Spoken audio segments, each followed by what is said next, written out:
તો આ સાથે જૂનાગઢ મહાનગરપાલિકાનું પરિણામ છે તે જાહેર થઈ ચૂક્યું છે। પરિણામ છે તે સામે આવી ચૂક્યું છે। તમામ 60 બેઠક માટે મતગણતરી પૂર્ણ થઈ છે, જેમાં ભાજપના ફાળે 48 તો કોંગ્રેસના ફાળે 11 બેઠક ગઈ છે, જેમાં મનપાના પરિણામમાં એક અપક્ષ ઉમેદવાર વિજય થયા છે। તો મહાનગરપાલિકામાં ભાજપનું શાસન યથાવત જોવા મળ્યું। તો આ સાથે જૂનાગઢમાં કોંગ્રેસના વિજય સરઘસ પર હુમલો કરવામાં આવ્યો છે। તો આપના પરાજિત ઉમેદવારોના ટેકેદારોએ હુમલો કર્યો હોવાનું સામે આવ્યું। તો સમાચાર સામે આવ્યા છે, જેમાં વિજય સરઘસમાં હુમલો થતા પોલીસ ઘટના સ્થળે પહોંચી હતી। તો હુમલાખોરોને ઝડપી પાડવા માટે પોલીસે પેટ્રોલિંગ હાથ ધર્યું છે। હુમલો કરવામાં આવ્યો હતો, જેમાં જૂનાગઢ મહાનગરપાલિકાનું પરિણામ છે તે જાહેર થઈ ચૂક્યું છે। તો તમામ 60 બેઠક માટે મતગણતરી પૂર્ણ થઈ છે, જેમાં ભાજપના ફાળે 48 તો કોંગ્રેસના ફાળે 11 બેઠક ગઈ છે। તો મનપાના પરિણામમાં એક અપક્ષ ઉમેદવાર વિજય થયા છે, જેમાં મહાનગરપાલિકામાં ભાજપનું શાસન યથાવત જોવા મળ્યું।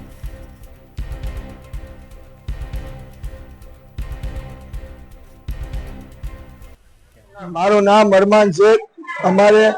અમે એગ્રીકલ્ચર માંથી અમારી પેનલનો કોંગ્રેસની પેનલનો વિજય થયો છે અને અમે ગાંધી ચોક પાસે અમે બધા ભેગા થયા અને ચિત્તાખાના ચોક બાજુ અમે વિજય સરઘસ લઈને આવતા હતા। જ્યાં ચિત્તાખાના ચોકમાં અમે પૂગતા ત્યાં અમને અચાનક જ પોલીસ સ્ટાફ હાજરીમાં હતો। 20-25 પોલીસ વાળા હતા, તો બી અમને ત્યાંથી એટલા ટોળાનો માર આવ્યો। બેની હાલા, રજાક હાલા, સમીર હાલા, સિકંદર હાલા, ફયાજ હાલા, બધા હાલા વાળા હતા।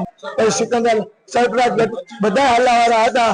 અજીમ મેમણ હતો, પછી ત્યારે બધા હતા અને અમને અચાનક જ ટોળાનો માર મારેલ છે।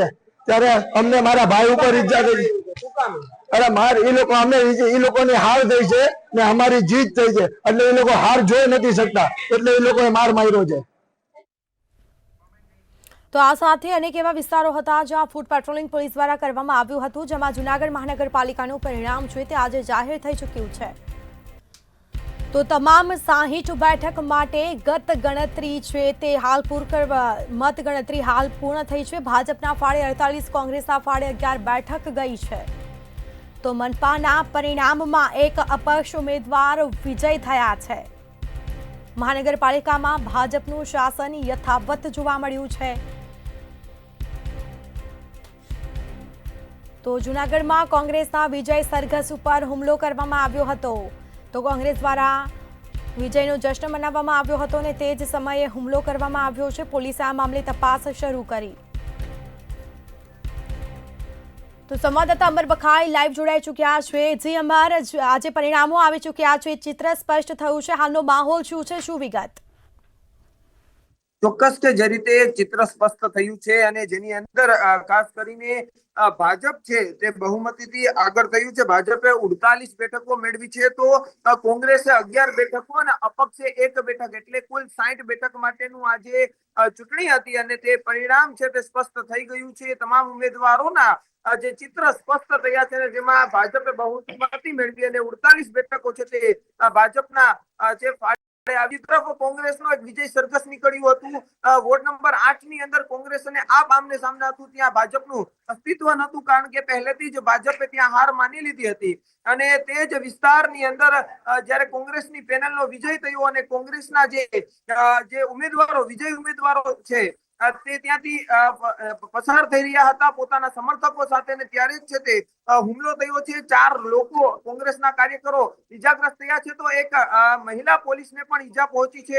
સીધા જ હોસ્પિટલના દ્રશ્યોને અંદર જે ઈજાગ્રસ્તો છે તેની સાથે મુલાકાત કરી છે કે કઈ રીતે આખી ઘટના બની હતી। ખાસ કરીને જૂનાગઢ મહાનગરપાલિકાની અંદર 60 વોર્ડ માટે જે 60 બેઠક અને 15 વોર્ડ માટેનું જે મતદાન થયું હતું ને આજે પરિણામ થયું અને તે સમયે કોંગ્રેસની પેનલનો વિજય વોર્ડ નંબર 8 માં થયો ને ત્યારે જ છે ત્યાં હુમલો કરવામાં આવ્યો હતો। ખાસ કરીને જે ઈજાગ્રસ્તો છે આપણે સીધા તેમની સાથે વાત કરશું કે કોના દ્વારા હુમલો કરવામાં આવ્યો, કેટલા લોકો હતા અને કઈ રીતની પરિસ્થિતિનું ત્યાં નિર્માણ થયું હતું। હાલ તો જે સમર્થકો છે તેમના સમર્થકો ઉમટી પડ્યા છે. આપણી સાથે ઇજરતકો છે. શું ઘટના હતી અને કઈ રીતની આખી ઘટના? અમે યુનિવર્સિટીથી અમારી પેનલનો મતગણતરી ચાલુ એમાંથી અમારી પેનલનો કોંગ્રેસની પેનલનો જંગી બહુથી વિજય થયો છે. એમાં રજા કાલાનો પૂરી રીતની હાર થઈ છે અને અમે ગાંધી ચોક ખાતે બધા એકઠા થયેલા છે અને એમાંથી અમે જગમાલ ચોક ખાતે વિજય સરઘસની તૈયારી અમે ચિત્તાકોણ ચોકમાં બધા થઈને ઉપર જતા હતા. ત્યાંથી ચિત્તાકોણા ચોકમાં 40-50 નો ટોળો આવ્યો અને પોલીસ વાળાનો સ્ટાફ ત્યાં હતો. ત્યાં મોટા સાહેબ બી હાજર હતા અને પોલીસ સ્ટાફ ને ધક્કા મારીને અમારા ઉપર જીવલેણ હુમલો કરેલ છે. પથ્થર મારો એમાં હતા રજા હાલા, ડેની હાલા, સિકંદર હાલા, અજીમ મેમણ, ફયાજ હાલા, સમીર હાલા, મોઈન શેખ, પછી માહિર હાલા. શા માટે હુમલો કર્યો? શું લાગે છે? એનું કારણ તો બધાને ખબર જ છે કે એ લોકો જંગી બહુમતીથી અમે જીતા છે ને એ લોકો હારી ગયા. ખરેખર પૂર્વ આયોજિત કાવતરું કહી શકાય. પહેલેથી પ્લાનિંગ હતું એ લોકો. એ લોકો પહેલેથી તૈયાર જ હતા. એક હતા એ લોકોએ પથ્થર કર્યા હતા અને એ લોકોએ પાઇપની તૈયારી હતી. એ લોકો ઉપર બી ચડ્યા હતા, ટેરેસ ઉપરથી બી અગાસીના. પૂર્વ આયોજિત કાવતરું હોય તો જ થાય ને. બાકી શું હવે અપેક્ષા પોલીસ પાસે? અમારી પોલીસ પાસે એક જ અપેક્ષા છે કે અમને ન્યાય મળે અને જુનાગઢમાંથી ગુંડાગર્દી આવા આવારા તત્વોનો સામે કડક કાર્યવાહી થાય. ખાસ કરીને જે દ્રશ્યો બતાડીશ કે કુલ 4 લોકો થયા છે. બીજા દ્રશ્યો આપ જોઈ શકો છો કે માથાના ભાગે પણ આ એક કાર્યકર છે તેમને છે તે ઈજાઓ પહોંચી છે. ખાસ કરીને કોંગ્રેસ વોર્ડ નંબર 8 ની અંદર જે અદ્રમાન પંજાની જે પેનલ છે તેનો વિજય થયો છે અને જેના કારણે જ જે સામેના આપના જે ઉમેદવારો હતા તેમની સમર્થકો અને તેમના ટેકેદારો દ્વારા હુમલો કર્યા હોવાનો આક્ષેપ થઈ રહ્યો છે. ચુસ્ત પોલીસ બંદોબસ્ત છે તે વિસ્તારમાં ગોઠવાઈ ગયો છે. 3 થી વધુ લોકોની અટકાયત કર્યા હોવાનું પણ હાલ સામે આવ્યું છે. જી બિલકુલ. તમારા જાણકારી આપવા બદલ આપનો આભાર. તો જૂનાગઢ મહાનગરપાલિકાનું પરિણામ છે તે જાહેર થઈ ચૂક્યું છે. આ સાથે જ તમામ 60 બેઠક માટે મતગણતરી પૂર્ણ થઈ છે. તો ભાજપના ફાળે 48, કોંગ્રેસના ફાળે 11 બેઠક, જેમાં મનપાના પરિણામમાં એક અપક્ષ ઉમેદવાર વિજય થયા છે. તો મહાનગરપાલિકામાં ભાજપનું શાસન યથાવત જોવા મળ્યું.